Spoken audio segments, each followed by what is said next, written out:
Hey, bonjour! Dans cette vidéo, c'est un test avec un manufacturier. Comme vous savez, il y a beaucoup de manufacturiers qui nous envoient des produits.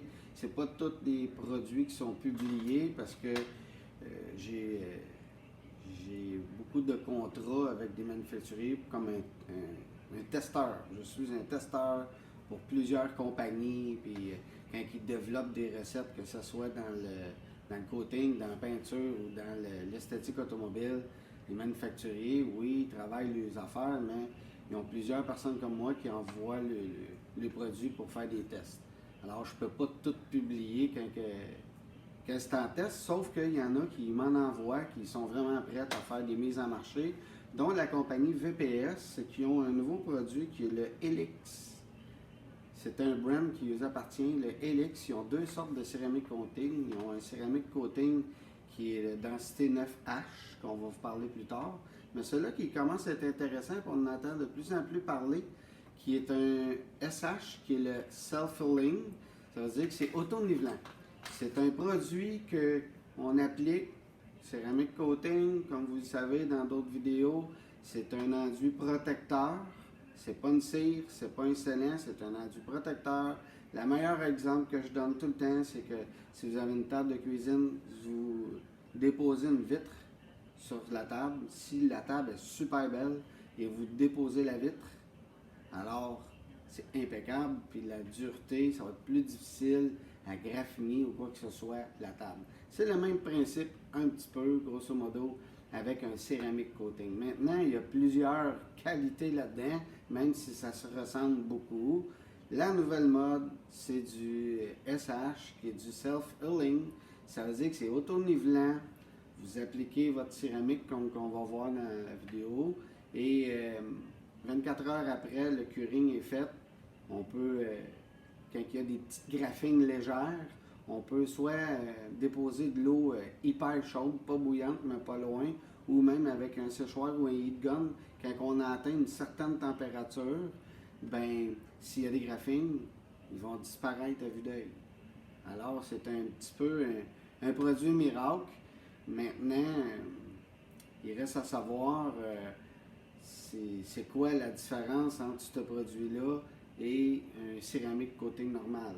À date, que ce que moi je vois, c'est que la dureté du produit est moins dure, dans le sens que ce produit-là, c'est une dureté comme qui marque de 4H. Dans d'autres vidéos, je vous explique c'est quoi les duretés du grade H. Puis le 4H versus le 9H. Fait qu'on sait tout de suite que le 4 est moins fort un peu, plus facile à graffiner, mais auto-nivelant. Alors, sans plus tarder, on passe au test. Juste une petite préparation de surface sans polir pour faire une job de collection. C'est mon propre camion. J'ai fait un encadré avec du tape et je fais juste polir un petit peu pour que ça soit joli pour la démo. Puis comme on se répète souvent, un céramique, c'est pas un correcteur de peinture, hein? C'est un protecteur. Alors je passe juste un petit compound hybride, là, puis après ça, on va être bon pour appliquer un étendu protecteur qui est le SH Ceramic Coating. La première étape consiste à bien imbiber notre petite éponge pour l'application du produit. Alors, la façon que je fonctionne, que je trouve que ça va super bien, c'est tout le temps un mouvement de va-et-vient en avant en arrière. Et comme je répète souvent dans mes formations, on regarde ce qu'on fait. Puis moi, je donne tout le temps une double application. C'est deux couches comme qui est back-à-back, comme vous voyez dans la vidéo présentement. Comme ça, je suis convaincu qu'il y a vraiment une couche uniforme à la grandeur de la surface. Le but, c'est de bien protéger notre pièce. Bon, là, à peu près, on a une minute de séchage. Je vais juste vous montrer. Ça fait comme des petites gouttelettes. C'est normal, là. Céramique, c'est comme ça. Avec la compagnie Helix, ça s'essuie-tu bien. Le flash, il est vraiment slow. Ça, c'est parfait. Il y a beaucoup de gens qui aiment quand c'est rapide. Il y a beaucoup de gens qui aiment quand c'est slow. Moi, j'aime ça quand on met un protecteur, qu'on ait le temps de l'essuyer. Fait que ça fonctionne vraiment bien. C'est-tu de quoi de full production? Non. Mais là, le but, c'était pas ça. Fait que j'avais tout poli ce petit fender-là qui va sur une petite Indian Scout. Regardez le fini. On va lui donner un petit 24 heures, puis on va pouvoir faire nos crash tests sur ça, puis s'amuser à essayer de briser.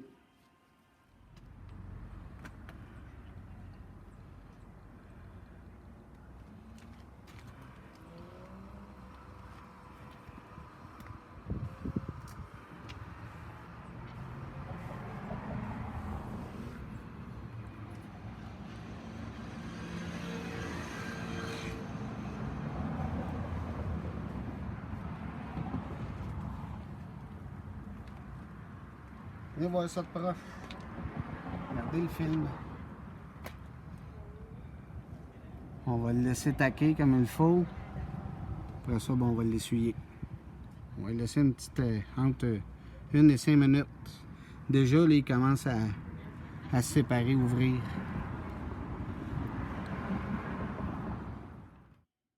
Bon, la troisième pièce et la dernière, je voulais avoir 3 sortes de produits, dont du métal, du plastique, pour qu'on puisse vraiment voir le fini. Ça, c'est un fairing d'une moto Harley Davidson, mais qui est accidenté. Fait que sur le côté gauche du fairing est cassé. Fait que c'est parfait pour faire des tests. Sauf ce côté-ci est super beau. J'ai donné un petit coup de polisseuse. Puis on donne une petite micro-couche de SH céramique pour vraiment conclure nos tests.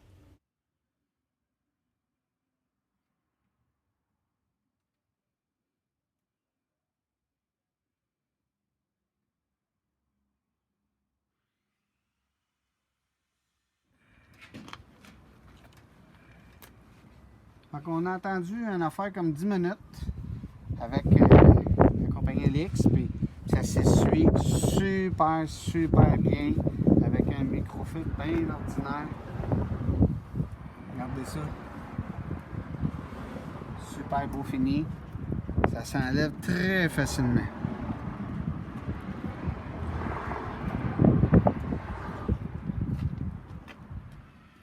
Le petit fairing, on a étendu notre couche. C'est fait par exprès. On voit que c'est encore c'est un test là. On essaie des produits aujourd'hui. On voit ici que ça se délaye encore, mais que c'est viré pas en gelé, mais pas loin. Pas loin. La céramique, on vous dirait qu'à date, je trouve ça bien parce que ça taque, mais pas exagéré. Fait qu'on parle d'à peu près d'un 15 minutes là, que le produit est déjà sur la pièce. Puis c'est pas taqué. Fait que quand c'est bien taqué, on sait qu'un céramique coating, quand il est bien taqué, c'est pas enlevable, c'est vraiment pas agréable. Fait que regardez quand je passe mon linge là. On va zoomer un petit peu de proche là. Regardez comment c'est super facile d'essuyer. Ça s'essuie vraiment bien comme produit. Maintenant, comme je vous ai dit, avec les 2 autres pièces, on va pouvoir vraiment s'amuser à faire des crash tests après 24 heures pour donner une chance au produit de vraiment curer bord en bord. OK. Le fini est vraiment wet, vraiment beau. Super doux. C'est sûr qu'il n'y a pas eu d'intempéries dessus. Hein? C'est à l'intérieur.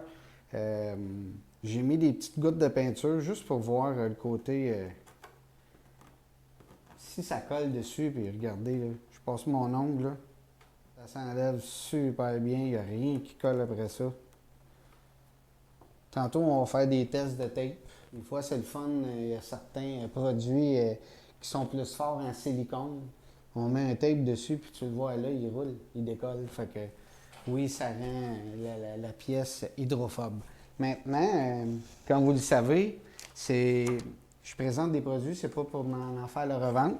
Alors, on les teste vraiment. Puis, on va y aller à la catastrophe. On sait que c'est un self-filling. On sait qu'il n'y en a pas 1 pouce d'épais. On sait tout ça. Il y a une limite à graffiner ce produit-là. Et où la limite? Ben, on va la découvrir aujourd'hui. T'sais. La plupart des vidéos qu'on voit des manufacturiers, ils prennent une petite brosse, là, des petites brosses d'acier qui sont acier mais douces, puis ils passent des petites brosses là, vraiment doucement. Nous, on va passer des brosses doucement, puis on va en passer des hard, puis on va pouvoir voir jusqu'où qu'on peut aller, la limite de ce produit-là. OK. Fait que là, je fais un test. J'ai plusieurs sortes de brosses imaginables. J'ai même du papier sablé. J'ai ça qui est cas extrême. Fait que on va y aller tranquillement, mettons, avec une petite brosse à cheveux, bien douce. Voir si le produit, dans le fond, c'est quand même une densité H4, hein? Fait que j'ai beau frotter avec une brosse, ça graffine pas. On a une petite brosse de nylon ici. Ça graffine-tu? Pas du tout. Maintenant, j'ai deux densités de brosse ici. J'en ai une avec tige de métal, douce. Puis ici, c'est quand même corsé. Fait que là, d'après moi, il va commencer à se passer de quoi dans sa vie. Oh, là, on voit que ça râpe. Je mets quand même un petit peu de poids, là. On le voit très bien. C'est graffiné. Maintenant, je vais y aller plus bas avec la brosse d'acier qui est vraiment hard. Oh, là, ça râpe. Là, c'est dangereux. C'est-tu trop? On le verra plus tard. Maintenant, catastrophe.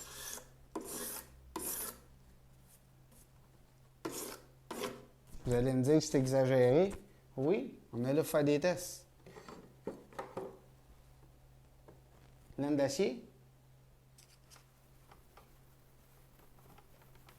Ça graffine. Papier sablé.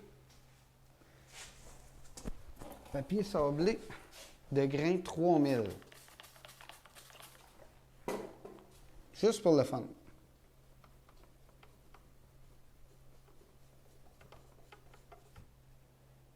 Je sens pas que le papier sable beaucoup, mais il a sablé un peu. Regardez ici. Fait que là, on a une brosse quand même douce. Ici, c'est une brosse d'acier hard. Puis là, ben, c'est cas catastrophe.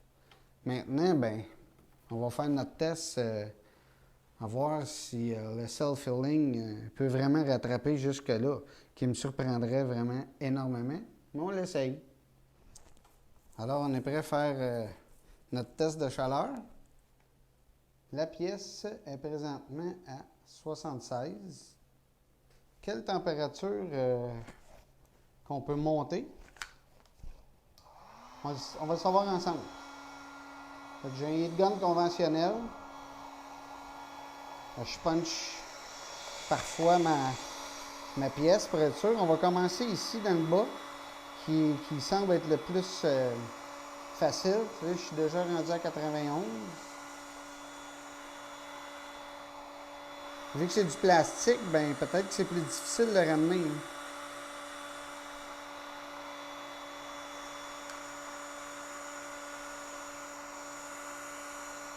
« 150. Ça commence à être chaud, là. J'ai de la misère à m'endurer en main. Les graphines sont encore là. «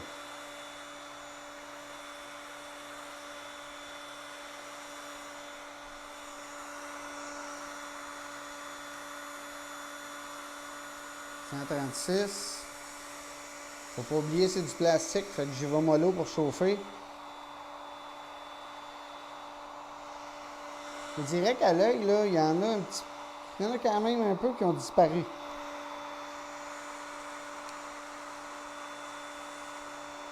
170. J'ai jamais gagné une coupe, là, mais ça n'a pas tout disparu. Puis là, la boucane avait monté un peu. Je suis rendu à 180. Hein. On va essayer où est-ce que c'est sablé au 3000.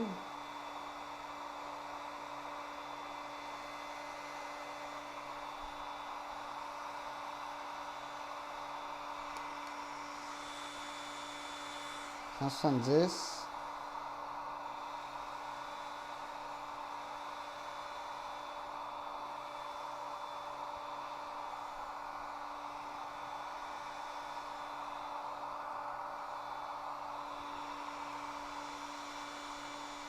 J'ai jusqu'à 200. Mais là, sur cette pièce-là, on pouvait se permettre de faire des tests de catastrophe. Haut de papier 3000, là, je sauve pas les meubles, pas en tout. Maintenant, si je chauffe encore plus, qu'est-ce qui arrive? Voyez-vous, jusqu'à 200, là. Ça commence à être chaud là, pour du plastique. Là. Faut-tu que ça chauffe encore plus?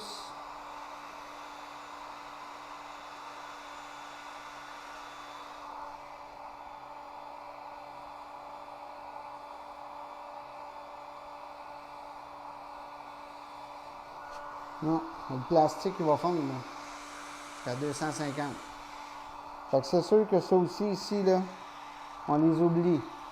Les graphines qui sont légères ici. Ah, ça par exemple. Ça disparaît.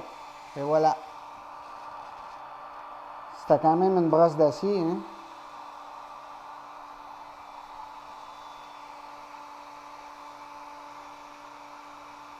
On se tient à 200.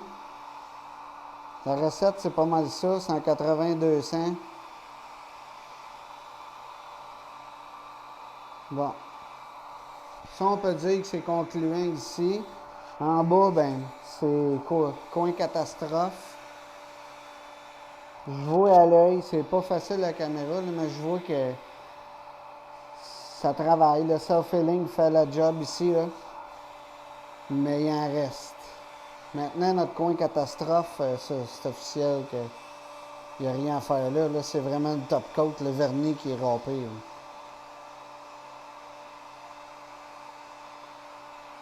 Bon, ben, on a un test concluant. Test de tape. Tape 3/4 d'une bonne qualité. Entendez bien le son. Hein. On voit que ça colle.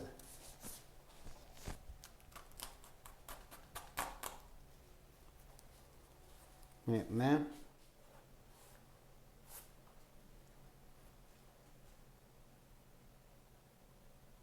c'est presque de la magie. Il n'y a aucun stick. Écoutez. Là.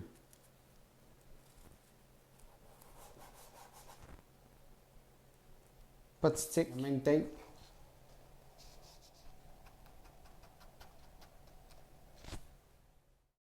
À noter, comme vous voyez sur l'aile, il y avait déjà 3-4 bonnes graphines. Mais maintenant, je passe une brosse d'acier, mais à tige souple. Puis j'essaie d'imiter les mêmes graphines qu'une mitaine de lavage peut produire, parce qu'on sait maintenant que du self-healing, c'est vraiment une couche minime. Alors, j'ai fait les graphines comme normal, si vous voulez. Puis là, ben, je suis en train de passer le hit gun sur la pièce. Puis comme vous allez voir, dans quelques instants, c'est presque de la magie. J'ai effacé 99% de toutes les scratchs que j'avais faites avec le petite brosse d'acier. Vous voyez maintenant, regardez comment que ça s'enlève.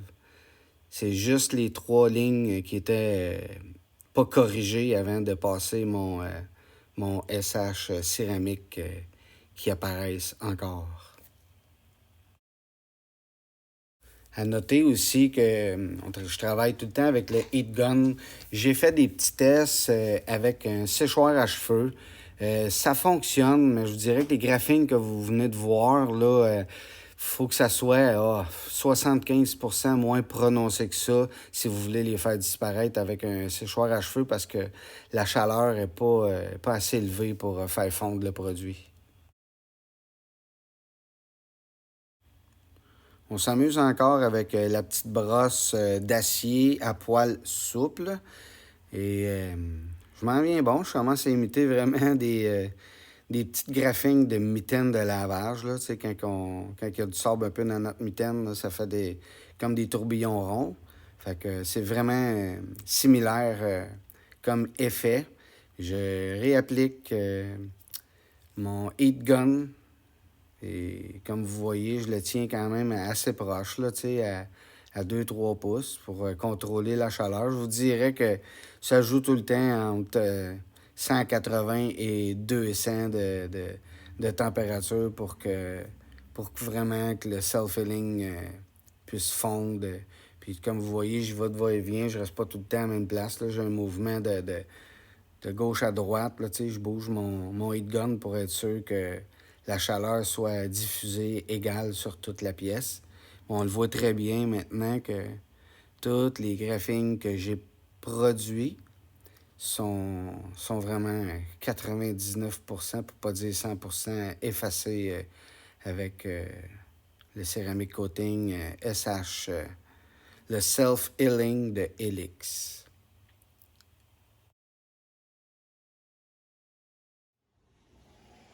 À noter que tous les crash tests qu'on a faits, c'est 24 à 48 heures, mais présentement, sur la vidéo, je fais un test de hydrophobe pour le produit, puis on parle à peu près de 3 semaines que le produit est appliqué sur mon véhicule. Puis à noter aussi qu'on lave notre véhicule tout le temps avec des savons très très forts en taux de pH, qu'il n'y a pas beaucoup de produits qui résistent à ces savons-là, puis ça fonctionne.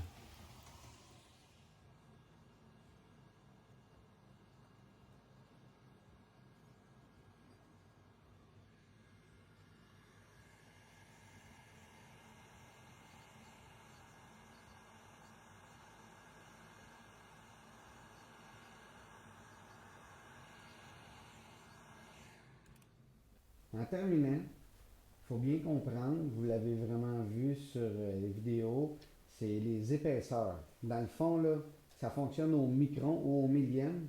C'est qu'on a tout le temps l'impression que quand on met un céramique coating ou que ce nouveau produit-là, qui est un self-filling, hein, qui s'auto-corrige, que ça build bien épais. Mais non, malheureusement. Vous voyez ici, là, on voit pas bien, là, mais ça, c'est une épaisseur de vernis pour automobile.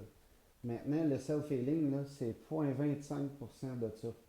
C'est un film tellement mince que oui, c'est 100% correcteur, mais on n'a pas une grosse épaisseur comme au début des vidéos que je vous ai expliqué. C'est des petites couches semi-fines. Alors, ça protège, mais on a une épaisseur à respecter. Vous avez vu, j'ai fait des graphings catastrophes pour comprendre l'épaisseur de ça. Je vous ai fait un petit croquis un peu qui est quand même assez simple. Si on voit ici la couleur violet, ça c'est mettons l'épaisseur de la peinture automobile. Puis qu'est-ce qui est en noir ici, c'est des grooves, tu sais, un coup de papier sablé ou quoi de rough. Fait que la ligne qui est rouge, c'est la couche de céramique coating pour protéger notre top coat qui est la peinture. Fait que si on a des petites imperfections, comme des petits points noirs que vous voyez ici, ben oui, c'est autocorrecteur. On chauffe, le produit va fondre, puis il va s'auto-marier ensemble. Il va s'auto-niveler, qui veut dire le self-healing. Mais si vos grooves sont trop prononcés, mais le produit ne pourra pas corriger la peinture en dessous. Hey, je te dis encore merci de nous suivre sur les réseaux sociaux puis de t'abonner à notre chaîne YouTube.